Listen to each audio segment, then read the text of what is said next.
When you start thinking about platforms and technology and you're getting your story out, which ones do you prefer as far as getting that story out?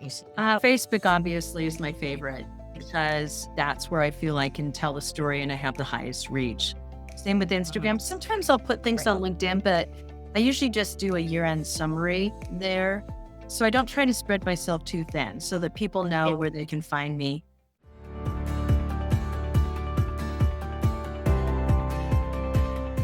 Hello, everybody. This is Cindy Tant, sometimes Doc Cindy, sometimes Dr. Cynthia Tant. It depends on who I know you from or where I've met you. With Sip, Sell, Repeat in real estate. I am in the Pensacola area, and the nice picture behind me is my beach. Usually I'm not in this particular location, but it makes for a great backdrop.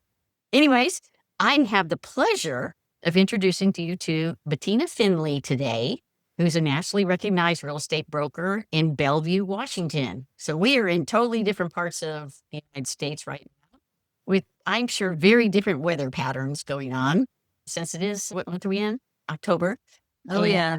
Anyway, so I think, Bettina, it says that you are third generation Pacific Northwest local, and you're affiliated with Coldwell Banker. Is that Bain? B-A-I-N? It's Coldwell Banker Bain, correct. Bain. We are an Okay. affiliate of Coldwell Banker Realty.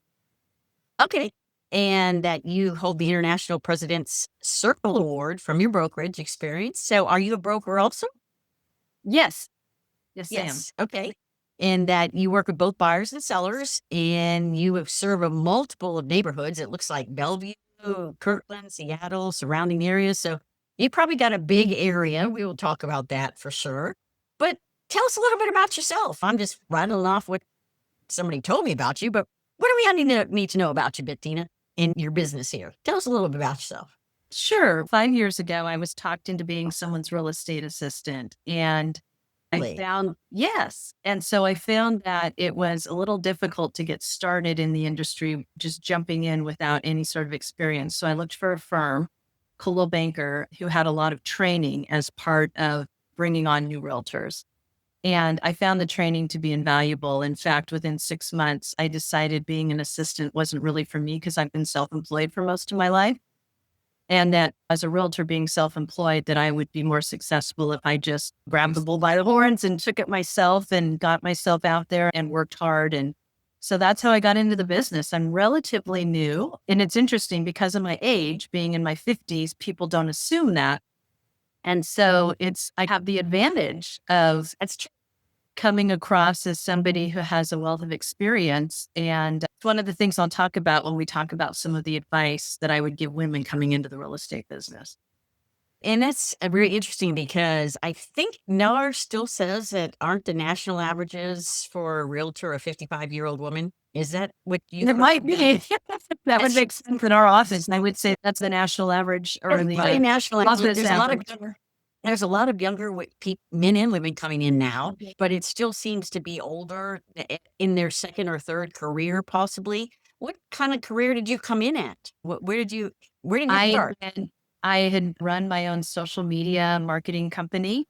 I ran a company doing audience response polling where you ask people questions of the audience and they use keypads and they vote instantly. Oh, wow. And Awesome. then I was also took a role of being a flight attendant for a few years with Alaska Airlines.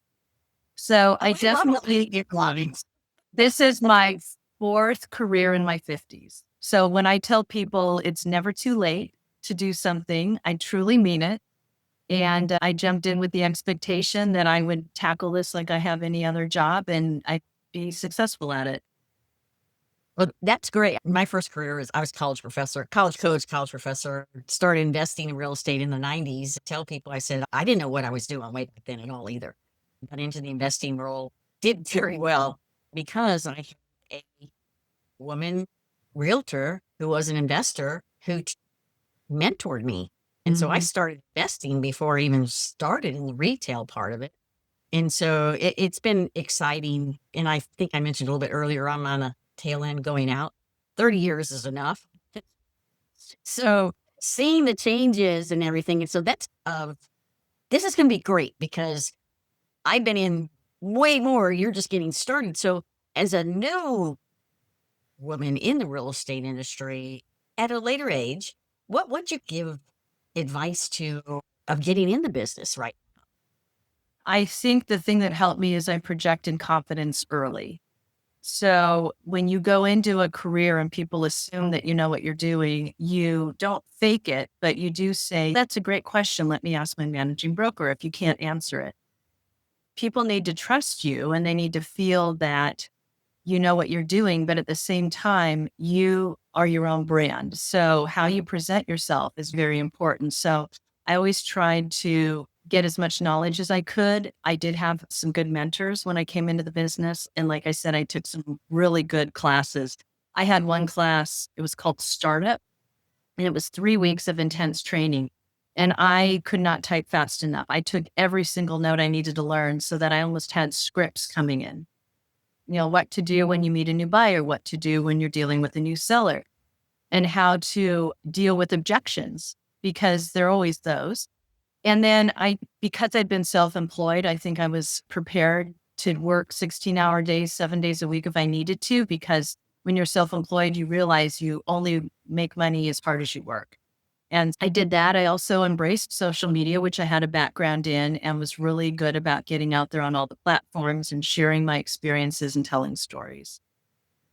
Mentioning telling stories many years ago, I think I've always been in sales because I was a teacher. And so I was at a seminar way back. I can't even remember why I was there. Zig Ziglar, I think it was, which is back in the 80s. And something he said, facts tell, but stories sell. So I'm a big storyteller. And people around here, they go, Sim, you have a story for everything. And I said, I do. Like Bettina, when I told you I had a call from a young man over in Washington, in Seattle. He called me on an investment property that I have here in Pensacola.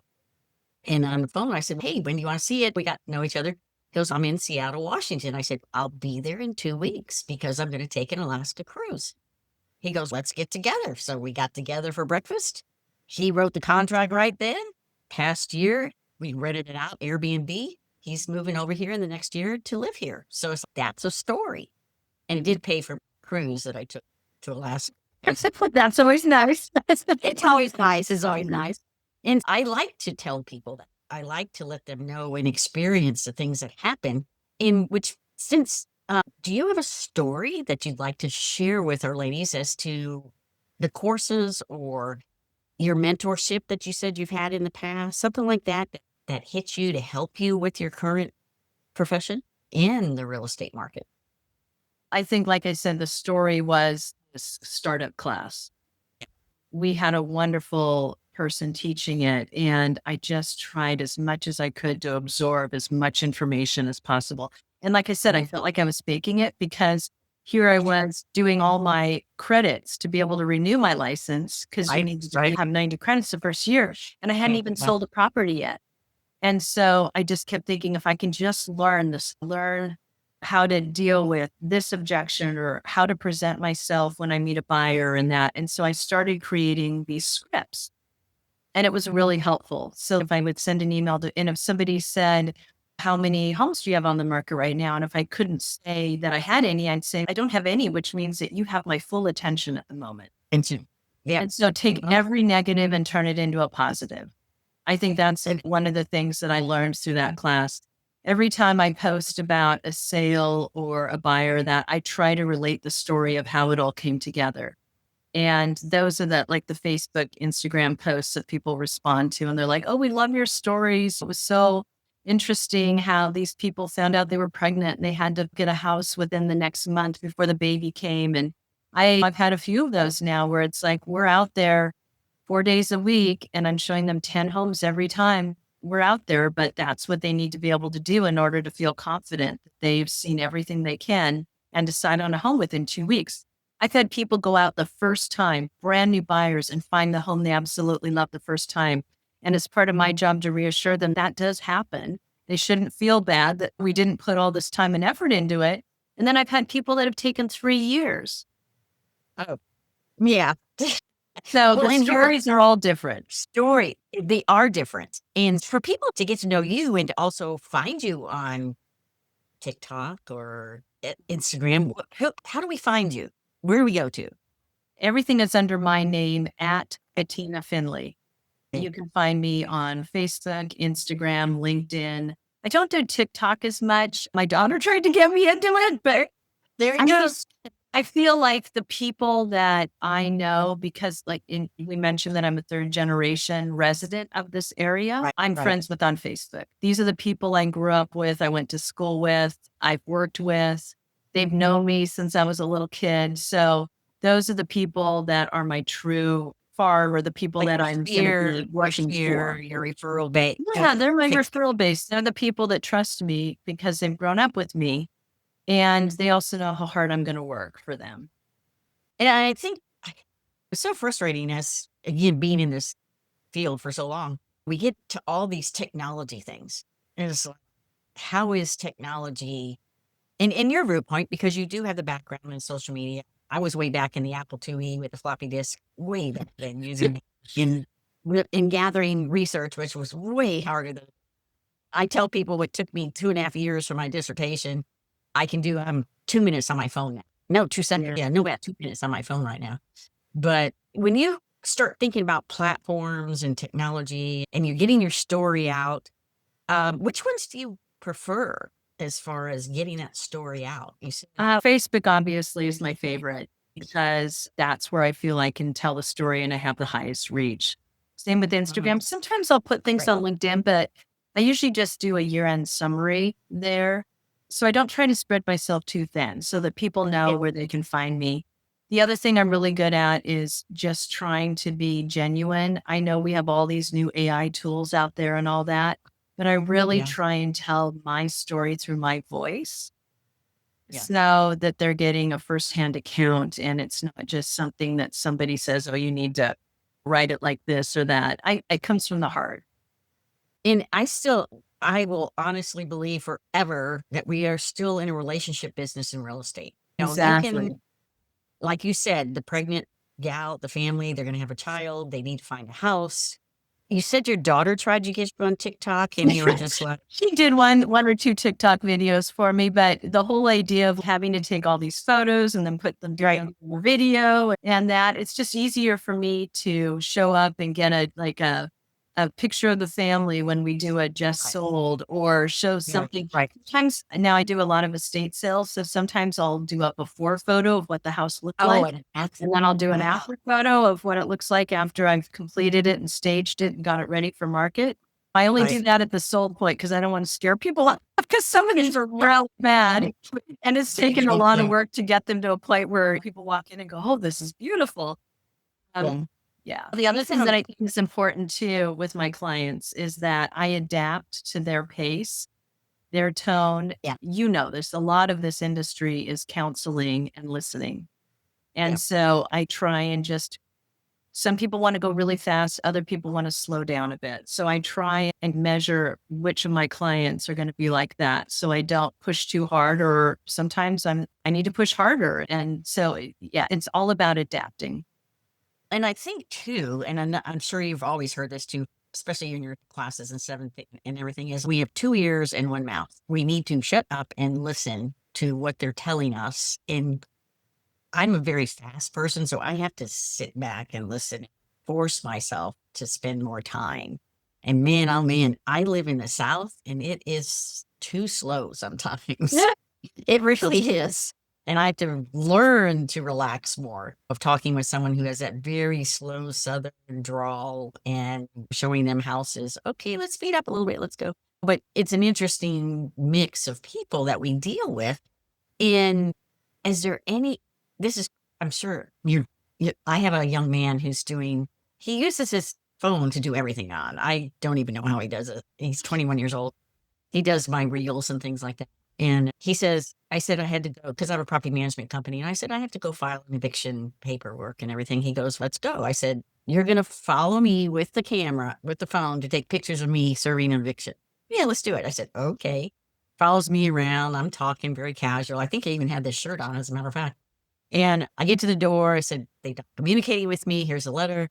The doorbell fell off. I had to pick the door. It was just like craziness, right?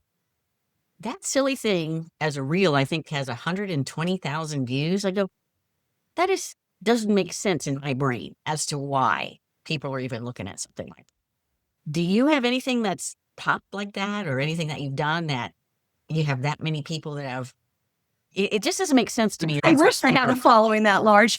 yeah, You have to understand, I haven't been doing this for 30 years, but yeah, like I was telling you, those estate sale before and yeah. after ones have been That's a really great dynamic yeah, that's because great.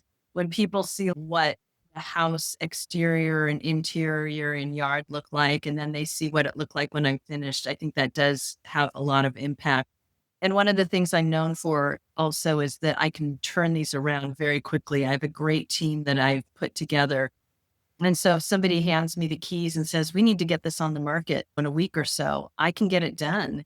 And I'm all, like I said, it comes back to that working 16-hour days Yep. sometimes, but it's those stories of if I say I'll do something, I follow through and I complete it. And And I think that's the biggest thing right now. I don't know about in your part of the country, but I know in our part of the country, trying to do that, though, is also sometimes dependent on inspectors, construction people trying to line that up and having a team working with you. Is that something that you've developed over the years? Short period of time, I should say, but the people knowing because you know so many people in that area for third it does generation. help. Yeah. Yeah, I have a crew, I have a van, I have inspectors I can call, I have cleaners, painters, yard Yep. people. And yeah, and so they know when I call and they're gone. They're like, oh, Bettina's calling. She probably needs this tomorrow. Probably. But they understand that I have short turnarounds, but they're very accommodating. So it's good. And I think as a real estate professional, that because we wear so many hats and we're spinning plates and we're trying to put everybody together for that transaction, do you feel sometimes that you have to help the other agent get across the line doing Oh, stuff that you yes. I've been in those situations where you want the transaction to be successful. And so correct? typically it happens when I'm a listing agent. The buyer's agent isn't as adept at their job as you wish they would be. And so you end up calling the lender and making sure the inspection is done or the appraisal is set to happen, or I end up dealing with the lender and title and escrow more than they do, but it's sometimes it's hand holding, but I never make them feel like they can't do it. I just tend to step in and just help them along and push them a little bit because I want it to be a successful transaction and I don't want it to fall apart because of an incompetent agent on the other end. Now, I totally agree, and I think it takes not only the 2 agents going back and forth or the brokers or the inspection people or everybody else that we're trying to put together to make this the title company. It's again, as a new agent coming in, since I am a broker, it's okay, here's what we're gonna do, and you're gonna shadow me for a while, and let's just see what we're doing here and see if you can even do this business. Because it is they have people have what okay, let me ask you a question. What do people have the biggest misconception about real estate agents, do you think? Oh, that our job is easy, that we just show up and plop a sign in the yard and call it good. It's so much of that getting prepared. It's all the time we spend with buyers. It's giving up, birthday parties that we were supposed to go to because a contract comes in. I can't tell you the number of times I've been at dinner with people that I was supposed to be at, and I have my laptop and I'm sitting over here because I have a contract that expires at 6 p.m. that I have to address, and there's multiple offers. And my family, thankfully, they're wonderful, have realized that work takes priority sometimes, and they're very patient with me. But this job does not have set hours. If you ever think that you're, as a realtor, that we're not working hard enough, just follow us around for a week. It's these weird 11 o'clock phone calls, or it's the spending entire Saturday working with someone when all your family's enjoying a birthday party somewhere that you couldn't go to. It's the compromises you make. But in the end, we get paid well for what we do, but we put in the hours and we put in the time. And a lot of times I always try and give back too. I understand people's situations. Like, again, I'll use that couple that was pregnant. They were really stretching to find a place. And we found the one at the budget they could afford, but I felt guilty that they had stretched so hard. So I gave them back part of my compensation as a gift. I felt like in that situation, it made me feel good to know that they were going to land on their feet. So every Well, transaction is different. and then as you, again, as you get further into your years of your career, maybe not 30 years, but I've told people, I said, yeah, if I'm still here and it'll be just a couple years, so I'm still here doing this when I'm 70, I go, please shoot me. I said, I enjoy it, but I don't want to keep doing it. That's why taking my trips, it's really interesting. I'm going to the Dominican next week. Hopefully a hurricane's not going to hit it before we get there. But I have lined up some people to talk with while I'm there. If I can do my real estate in an international way, and especially from an investment standpoint, I can have someone else take over the business and I'll just travel. I've actually done pretty well. I've secured about 7 homes in the last 2 years just from traveling. That's amazing. That's awesome. Yeah. I forecasted of where I'm going, and I've never met a stranger. The biggest thing is I can talk about investments in B&Bs. Hey, what do you think about the B&B industry doing there? And since we're a vacation destination here in Pensacola, and our prices are way less than our average house price is 300,000, 315 here. And that's taking the beaches out, of course. But even I was talking to a couple people from California, ladies from California this last week, and I said, yeah, I'm out showing friends of mine that are looking at a 1.2 to $1.5 million house, 4 bedrooms, 3 baths on the beach. It's not waterfront, but still they're going, that's like a cottage here, like a condo, a 1-bedroom condo. No, I said thankfully the one behind me, that was 3.5 million. And it's nice, but are different markets. But if you were to, you talked about family, having put those numbers in, what do you try to do to avoid burnout? So I just recently went for 17 days to Africa, and I was told under no circumstances could I bring my laptop with me. So Awesome. I worked with one of the trusted agents in our office, and he and I worked together for about a week. And I made these long lists of everything happening with contacts. I let all the people know I was working with, that he would be helping me while I was gone. And then I left my laptop with him. So I do think it's important to always have 1 or 2 people that you work with that you can trust, who can take over for you on times like that, because you really do want to be able to disconnect at times. And that worked out great. It was a good experience for me because I honestly didn't think I could disconnect, but I did. And how long did it take you to disconnect? Like on a plane ride, which was like 17 let's put it this way, I still had my phone. So I Okay. didn't truly disconnect, but I couldn't do things in real time like I'm used to doing. Right. So I would respond to something. And then by the time people woke up here, he'd be able to address it and things like that. So Right. I wasn't used to my responsiveness that people expect with me. I couldn't do that, but I still felt like everything got done and things got under contract. I had a closing while I was there that he handled for me. Yeah, and your business was still there when you got back. And it was Right. still here when I got back. And The world it was didn't good fall for me to try that. So yes, you can get burned out. I think if you're going to go into real estate, you have to love this business, because I started doing rentals and manufactured homes and everything. Whatever somebody wanted, I would take it. And if you don't enjoy it, you're going to feel like you're going to burn out easy. I still get up in the mornings and I'm excited to come to work. And that's the way it is. That's why people tease me, "You're never going to retire, Cindy." And I go, "Hi, yes, I am." No, you're not. Because I really enjoy what I'm doing. And by traveling and adding, I was fortunate enough. I have some very good employees that have been around a very long time, and agents and property managers and things like that. So they compensated very well when I take vacations, but it's very fortunate to have a group, a team around you that also knows what your standards are, what your values are, and that they can carry on when you are out of pocket. Is there 7? Wow. Would you go to a safari? I'm interested now in your trip, but we'll cut all that out. Talk about that later. That's one place I haven't been, and I'll talk to you afterwards. But Okay. anyways, right now, since you're in real estate relatively shorter period of time than a lot of people that I have been interviewing or talking with in the past, what do you feel that your hardest lesson that you've learned so far in real estate that's impacted you the most? You will be rejected. You can't take it personally. Somebody knows somebody's cousin who they've promised to work with, and you go in and you do your best job, your same presentation you would do for other people, and you don't get the business. And it happens. Sometimes people will undercut you in ways that you can't anticipate. And so you just need to know your value and stick with it. It is a hard business and it's very competitive. So just understand you're not always going to succeed. There's times when you're just going to feel like you've been deflated. I honestly agree with that, because there have been times that I watched your dog for a week. I stayed at your house, and then you decide to go use somebody else. Are you kidding me? And so, yeah, I've been through those. Yeah. But that's okay. The way I looked at it is there's more people out there that use my services, and I know that I can assist them. We just go from there.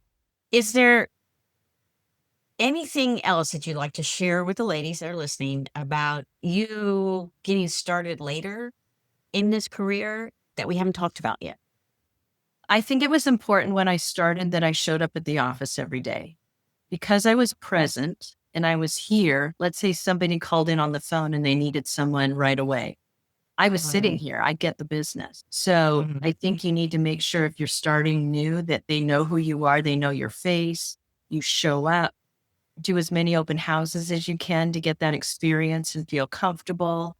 We talked about mentorship. Look for a mentor who might be able to be there and help you. When you work with people, just be trustworthy and honest, and you'll get referrals. My first client that I ever sold to was somebody I met at an open house. My second was my financial advisor's son. And then from there, it just happened. It would be this little referral, or like I said, the manufactured home. I'd help somebody with a rental, and 3 years later, they'd ask me to help them buy a house. It's the long game. So when you start off, it is a long game. when you start off, don't expect you're just going to instantly make money. It is hard, and you just do whatever you can. You'll feel really happy when you've helped somebody find a rental, or you make that first $3,000 on a manufactured home. My very first client ever is still my best friend. And this was, oh my God, let's think about this. This was back in 2004. Yeah, 20 years now. Ben walks into the office. He goes, I'm sitting at the floor. I'm at the front. People come in. He goes, I have a checkbook and I'm buying a house today. I went, okay, this was like my first week in business. They put me on the floor, and here I am. I said, okay, let's go look. So we went and looked in the very first house. We did some houses stuff. The very first house we walked into, it had a pink kitchen. It was just like, really? I'm thinking to myself, I don't know about this, right? It was like $125,000, something like that. And so we went and looked at a couple of houses. No, we want the house with the pink kitchen. I go, seriously? And so I learned at that point in time, if that's what they want, that's what they get. Because not only did we get that house, we had Hurricane Ivan, which they destroyed it. So they went and bought another house, and then their son and daughter bought houses, and then we all sold the houses and we moved up. And so during these years, it's been going to weddings and graduations, and grandkids. It's been just amazing. They were my very first clients. And we were talking about 6 months ago when their son got married, about how long we've been friends because of real estate. But I think that's you make some really good friends. I have in this profession because of just helping people get probably their highest paying asset they'll ever have. Yeah.